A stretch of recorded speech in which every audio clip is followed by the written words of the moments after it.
In today's video, we will show you how to replace your OEM speakers on an R33 Nissan Skyline.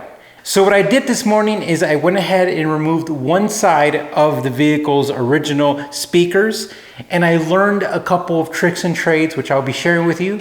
So let's go ahead and get started. We're going to start off by removing the rear speakers. The first step is to remove these torque bolts. It's going to take an E10 torque socket, and what you do is you remove two of them, one behind the passenger side and one behind the driver's side. Now the back cushions are hooked in, one hook underneath this side and another hook directly in the same side. And what you're going to want to do is I used the pry tool, and what I did is I found the hook area and I centered myself and I pushed up. So once you got the bolts off and you unhooked it, now you could actually pull out the rear cushion. To remove the rear back cushion, what you need to do is you need to take off two 10mm bolts. And as you see right here, this isn't attached to it because I wanted to show you.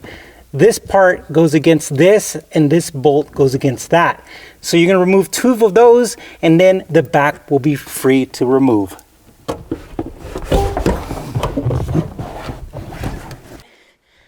So we're now going to remove this top area. It's like a thin layer of cardboard with the speaker covers, and it's all one piece. So this is what you have to do. You see this bracket right here? So what I did is I used a ratchet wrench and I loosened this one and then I loosened the back one. The back one's a little tricky, but if you remove this bracket, it's going to be really easy to take this out. Now just remember when you put this back in to install the bracket first. So right here in the middle of this area is going to be two clips. So you're going to want to push up on it. Just don't, break this cardboard area. But you're going to want to push up to let these pieces loose. And then this is also connected to this trim piece by a groove. So you have to just kind of push it off of the little lip and then pull it out. Okay, now it's time to remove the actual speaker end mount. It's attached by three 10mm bolts / screws, and what I'm doing is I'm using a small ratchet with a small socket. You just want to be careful that when you do the back one, you don't hit the the rear window with your ratchet, so be careful. And next, you're going to go ahead and pull up the speaker, and you're going to disconnect the connector right here and pull it out. All right, so we picked up these speakers from crutchfield.com, and let me tell you, whenever we remove the original Nissan speakers, these things are relics.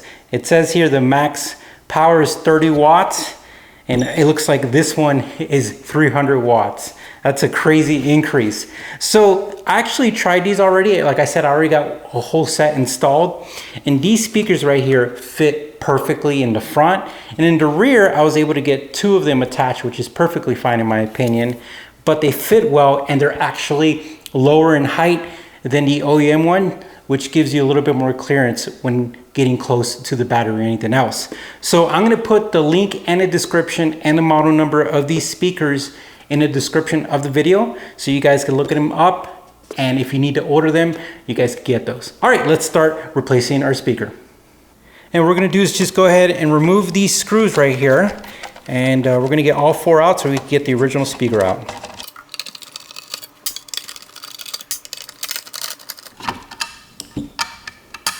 All right, our original speaker's out. So these little tiny nipples that are sticking out, they're kind of stopping us from aligning our aftermarket speaker correctly. So what I'm going to do is I'm just going to get a Gerber and just snap them off, and that's going to give us more clearance to do a better alignment of the speaker now.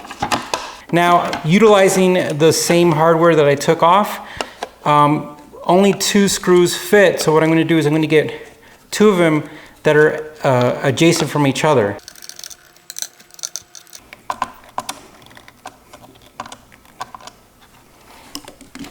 Okay, that is in there. It's tight, it's nice, it's not going anywhere.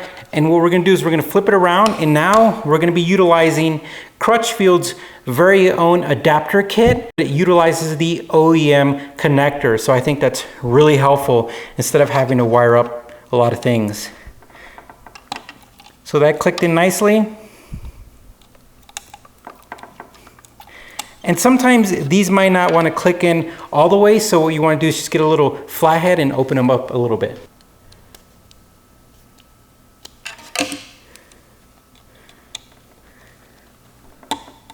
And they're there. Being careful with the window, we're going to go ahead and connect our connectors. All right, and that's in there. And then we're going to go ahead and put in our screw bolts and tighten it back down.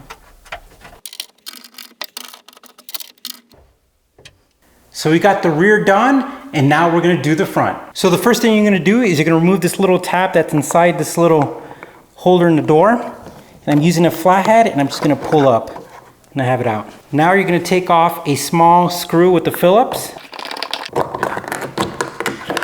And underneath the door panel, there's going to be some screws, I believe 3 of them. We're going to take them out.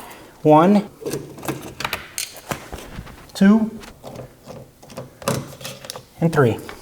And we're going to go ahead and remove this little tab here. And then we're going to remove this screw inside here. And then we're going to pull up on this switch. And you're going to have access to a screw right here. And you're going to have to take that off. If it falls down, it's okay, because you can get it whenever that happens. And then we're going to pull on this side of the door. And then we're going to come around here. Same thing. And then we have this part of the door handle that we have to get off here. Let's see if we can get it off.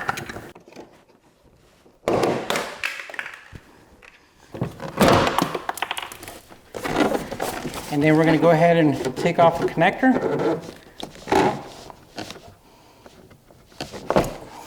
And the door panel's off. And now we're going to unscrew our OEM speaker.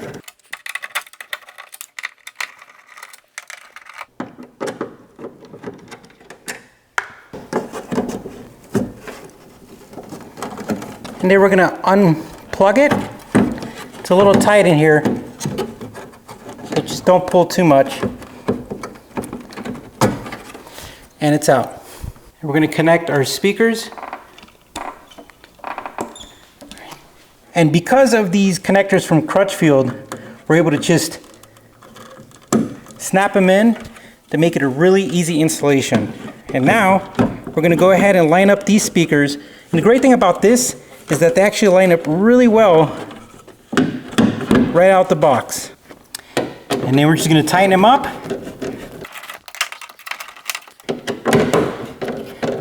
And that completes the install. Now, as far as the tools that I used, I'm going to leave an Amazon affiliated link for the torque sockets, which is really important for this car and other cars, and some trim tools, because they're going to need them to navigate around some of the trim pieces.